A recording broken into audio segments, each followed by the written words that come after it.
I'll come there because I know it's more central. So njagala okutwala omukisa guno kula ministry kula government ya Uganda okuba unveilingira tourism ambassador ompya agenda okuteekamu amaanyi ge gonna okuba nti eggwanga lyaffe alitambuza ate n'okwongera kuli promotinga basebo ne banyabo akodoka ngenda kikola kino nga mukwasa flaga yaffe eya Uganda.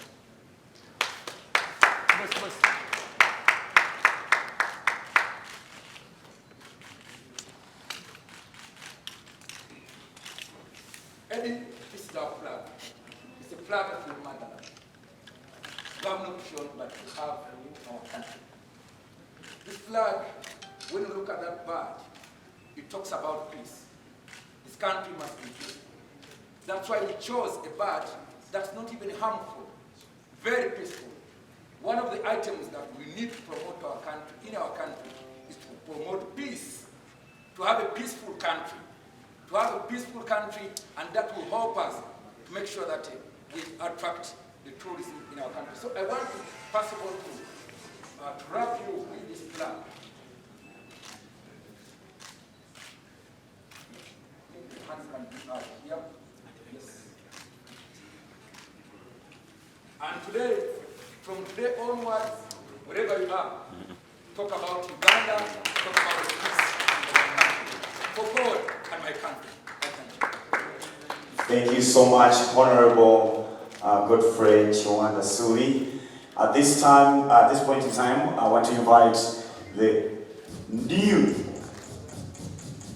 Uganda Tourism Brand Ambassador, that's Eddie Kenzo, to give these remarks, and then I will toss the microphone over to the media for any necessary questions that you want to either ask the ambassador or the minister or the different representatives about what's happening today. Welcome, Eddie Kenzo.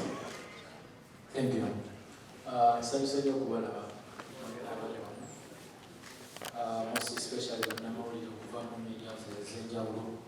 Nsanyuse nnyo nnyini ddala okubeera olunaku luno mu maaso gammwe Mukama Katonda wa buyinza. Ntwala akakisa kano okusooka okwebaza Mukama Katonda eyantonda n'anteeka mu nsi eno ate nga sinsi ddala olwa Uganda ngira ne Munnayuganda. Neebaza nnyo Mukama Katonda yansitula n'anzigya mu buyinike n'antuusa wano wendi era wensobolera okufunira omukisa ogunyimiriza wano mu maaso ga lunaku olwaleero nga tourism ambassador wa Uganda eggwanga eriyigiza obulamu bwange. Twala akakisa kano okusooka okubategeeza nti nyina ekintu ekibadde kinyumiriza mu mutima ekyokuba nti nali appointed as Kenyan tourism ambassador. Manyi Kenya okuva mu nsonga East Africans and world over. Naye one time waliwo omwana omuntu nga muwagizi wange n'asindikira message n'angamba naye kuwagira nnyo n'angamba n'ekifaananyi ky'otulaze nga si kirungi sente zikusingidde ensi yo ky'ogamba nti Kenya esinga Uganda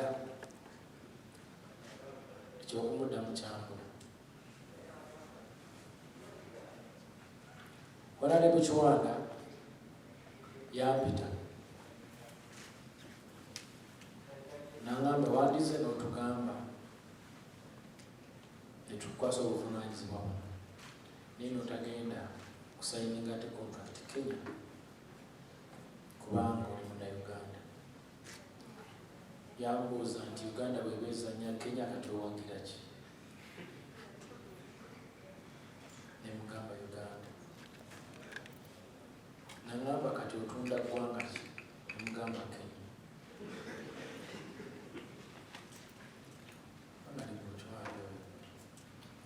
N'angamba nkuwe ssente mmeka osobole okutunda Uganda.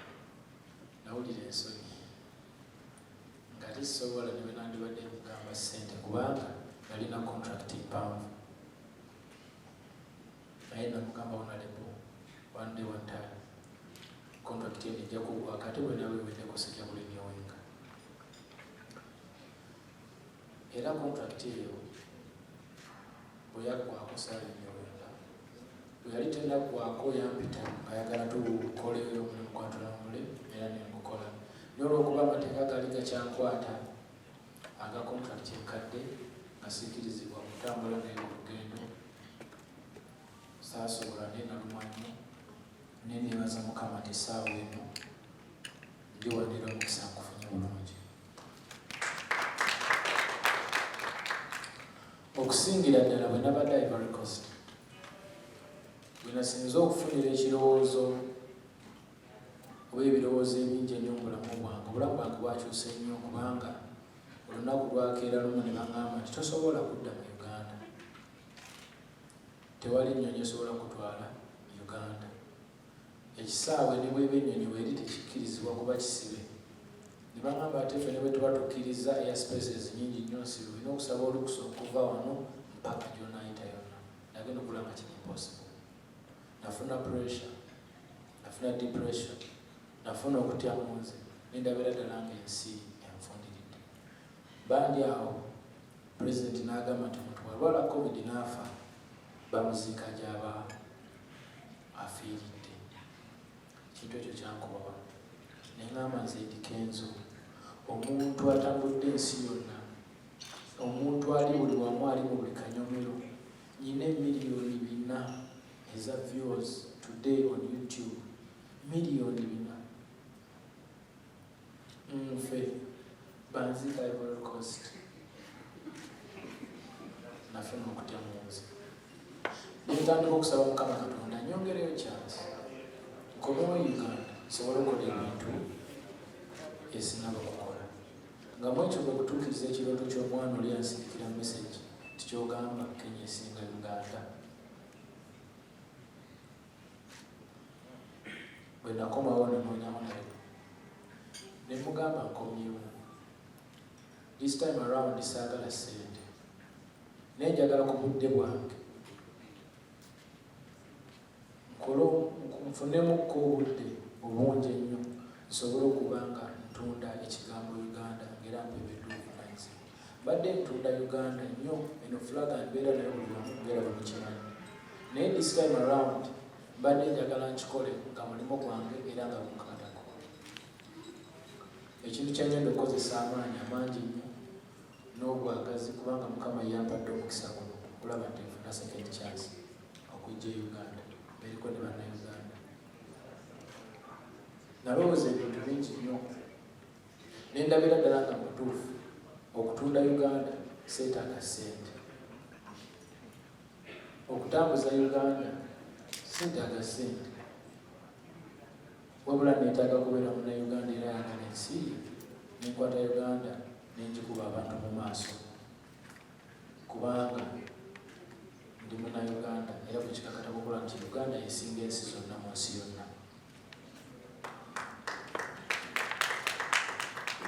Nendakozesa kano akakisa okukozesa erinnya lyennyina Mukama lyampadde. Nendakozesa mikwano gyange bannamawulire abansitudde okuviira ddala nga ntandika butandisi paka wentuuse. Tebandekeredde okumala ddala ebbanga lya myaka nga 13 kati nga tuli mu industry eno. Tufunye omukwano, tufunyemu n'obuzibu kubanga abali abamu bayomba, naye era nkimanyi banjagala nnyo era tugenda kukola omulimu guno ffenna. Ngenda kukwata akakisa kano okulaba nti ntuukiriza ebirooto eby'omwana owa ghetto oba omwana owansi oba omuntu wewansi, okulaba nti musembeza eri mu kumanya eggwanga liwe lifaanana. Tujja kutubalenga Uganda n'abantu ab'enjawulo okuba mu disitulikiti zonna ez'enjawulo, abavubuka bannange okumanya nti ensi yaabwe bagimanyi. Kubanga bakufa ne banzika Ivory Coast nandifudde simanyi Uganda, nandifudde mmanyi Kenya kuba yate ngimanyi. Bantambuza mu buli kanyumero buli wamu manyiwo. Naye Uganda manyi mu bibuga mwe ngenda nenyimba sho nenvaayo.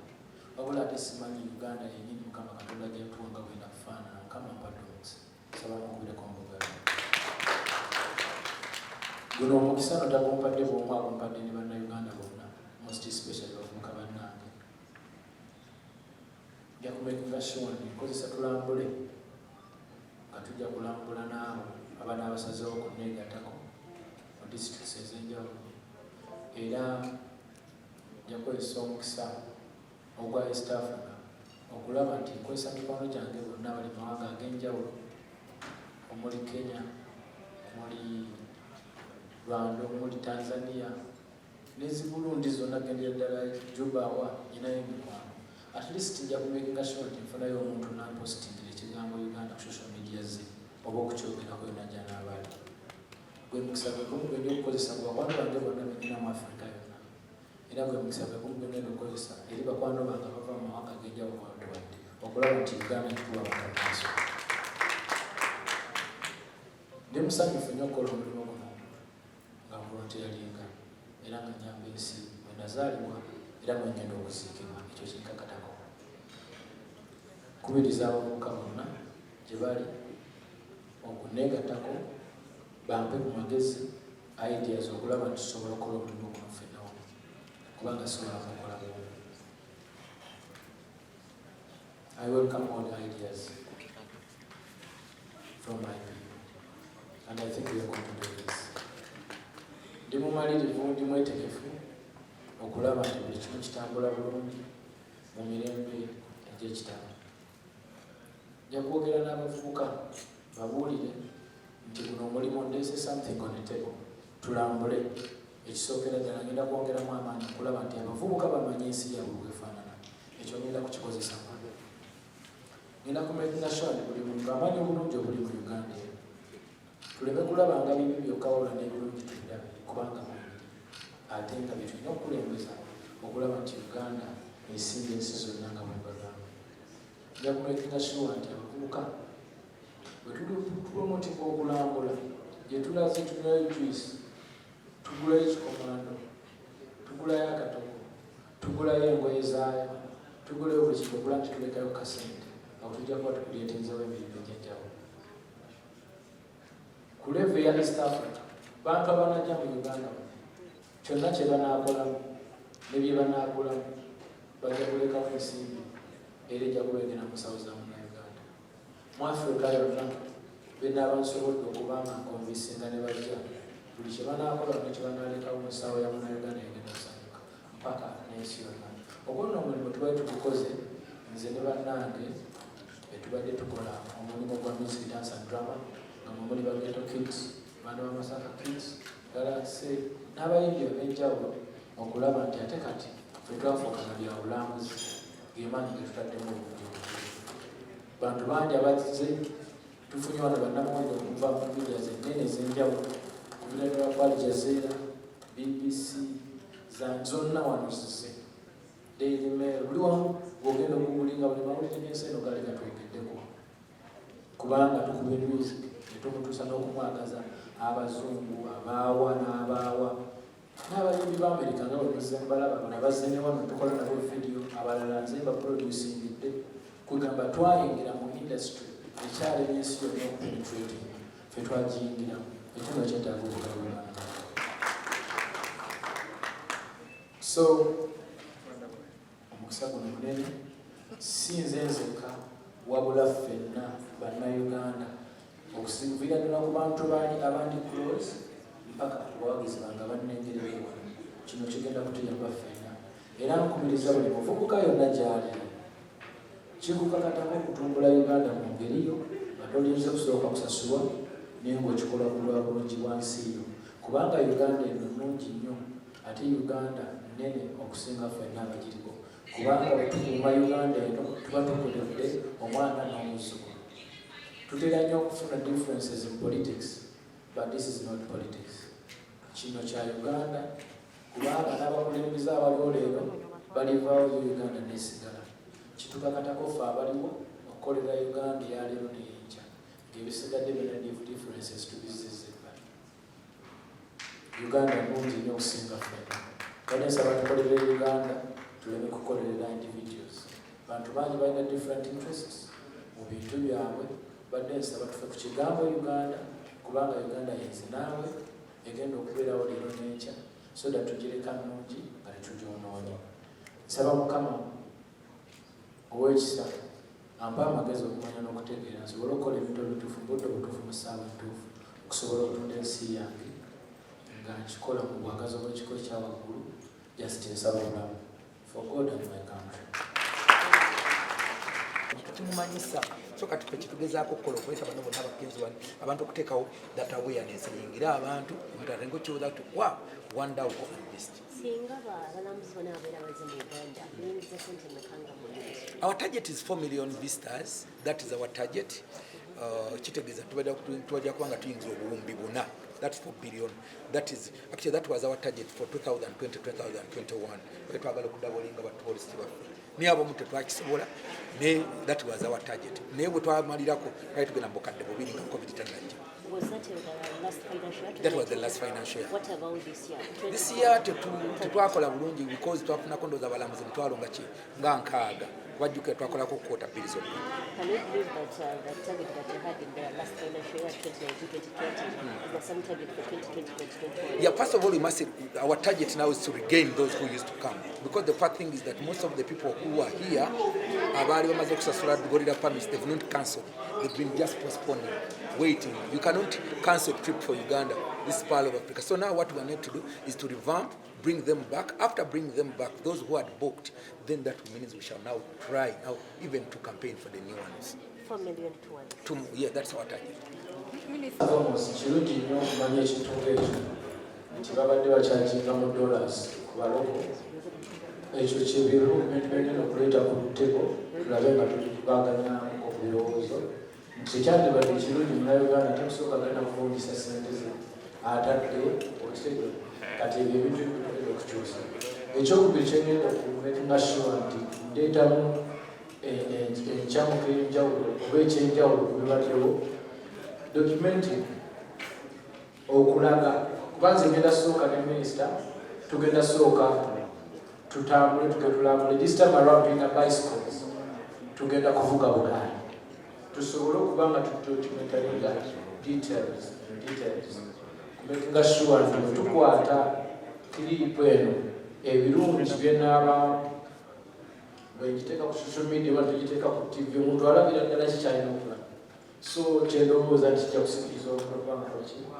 kijja kubeeramu amasanyu mangi most especially nga korona naaweddewo ate kijja kuba kyanjawulo kubanga tulina ebintu bingi nnyo byetupulaninga byetugenda kubanga tuleeta kuddeko nebisinga kwongera ssaawa kubanga zipulani ziraayo. Thank you. Okay.